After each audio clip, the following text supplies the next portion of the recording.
The Honda Civic Type R costs €46,995 and gives you a manual gearbox with no alternative. Front-wheel drive only, no hybrid assistance, and no electric motor. Honda made every decision that the marketing department would have argued against. But the car they built and the car they let you interact with are not entirely the same machine, and that gap is the story of this generation. The exterior on this championship white car does something the previous generation never managed. It stays quiet. The bonnet scoop sits flush rather than raised. The side skirts run a clean line between the axles without plastic cladding. At the rear, the triple exit exhaust sits centered between two diffuser channels that look functional because they are. The rear wing carries a thinner profile than the outgoing car. I walked around it twice before noticing the red Honda badge on the grille. That restraint took more confidence than the last Type R ever showed. What you find when you sit inside is where Honda spent the real money. You open the door, and the red hits you before anything else. Not accent stitching, the entire seat surface, the carpet, the door panel inserts. Honda committed to this interior the way a restaurant commits to an open kitchen. The suede-wrapped steering wheel, brushed metal pedals spaced wide enough the heel and toe requires ankle work for narrow feet. The 9-inch touchscreen.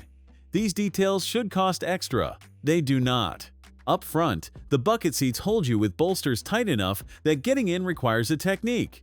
You plant one foot, swing over the bolster, drop in. Once seated, the driving position is as good as anything at twice this price. The 10.2-inch digital cluster changes layout with each drive mode. And in Plus R, the shift light bar across the top is the only thing your eyes need. Rear passengers get enough legroom for adults under 180 centimeters, around 5 feet 11. 3 across is a compromise. The outboard positions work. The center is for children or short trips. This is a 4-seat car, pretending to have 5 seatbelts. 470 liters, around 16.6 cubic feet. The load lip is low, the floor is flat. For a Nurburgring record holder, handling a family Saturday is not the problem the spec sheet suggests. How the engine and gearbox work together is where the real conversation starts. 329 horsepower and 420 Nm from 2,500 RPM. The power builds linearly, and the turbo responds fast enough that you stop thinking about lag after the first corner. The aluminum shift knob sits cold in your hand, and the gate between gears is short enough that your wrist barely moves. Honda's shift link mechanism isolates the lever from engine vibration in a way that makes the Golf R irrelevant, because there is no manual Golf R anymore. 6 speeds, a helical limited slip differential, and a rev match system you can turn off. But Honda also programmed rev hang into the engine management for emissions compliance. When you lift off the throttle to upshift, the revs hold a fraction longer than your muscle memory expects. On the GR Corolla, they drop cleanly. On the Elantra N, same thing. On this Type R, there is a delay that forces you to adjust your timing or accept a jerk between gears.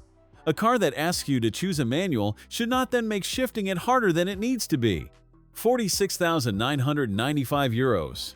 Honda ended European sales because the engine cannot meet Euro 6 buys. The 40-unit Ultimate Edition marked the farewell. What stands on this Graz show floor is the end of a formula refined across 6 generations. The Golf R dropped the manual. The GR Corolla went all-wheel drive. Honda built a front-wheel drive car with a stick shift and a limited slip differential, then priced it below both. Whether the rev hang matters depends on how you shift. I did not expect to care about it as much as I do. This is the car the hot hatch segment will miss most, and the one it cannot replace. Thanks for watching. If you enjoyed this video, hit that like button and subscribe for more content just like this. Leave a comment below with your thoughts or questions. I read every single one. And don't forget to click the bell icon to get notified about my next upload. See you in the next video.